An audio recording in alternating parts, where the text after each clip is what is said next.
Kaiju number 8 అనే anime ఒక వరల్డ్‌లో జరుగుతుంది. అక్కడ కైజుస్ అనే భయంకరమైన మాన్స్టర్స్ సిటీస్‌ని డిస్ట్రాయ్ చేస్తుంటాయి. వాటిని ఆపడానికి జపాన్ డిఫెన్స్ ఫోర్స్ ఫైట్ చేస్తుంది.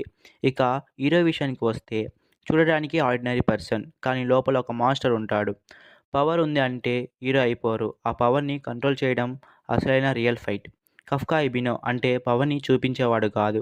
పవర్‌ని భరించేవాడు. కఫ్కా ఎబినో ఒక ఫెయిల్డ్ డ్రీమర్. డిఫెన్స్ ఫోర్స్‌లో జాయిన్ అవ్వాలని కలలు కన్నవాడు. కానీ ఇప్పుడు కైజు డెడ్ బాడీస్ క్లీన్ చేసే జాబ్‌లో స్టక్ అయ్యాడు. కానీ ఒక అన్‌ఎక్స్‌పెక్టెడ్ ఇన్సిడెంట్ వల్ల కఫ్కా తన లైఫ్ మొత్తం మార్చేసే పవర్ పొందాడు. ఈ బికమ్ ఏ కైజు నంబర్ 8.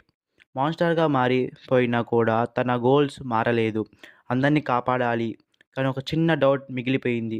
మాన్స్టర్‌గా బతకాలా? లేక హ్యూమన్స్‌గా ఫైట్ చేయాలా?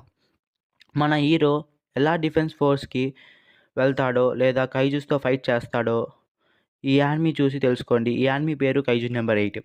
క్రంచీ రోల్ అవైలబుల్‌గా ఉంది. చూడండి. Follow for more updates.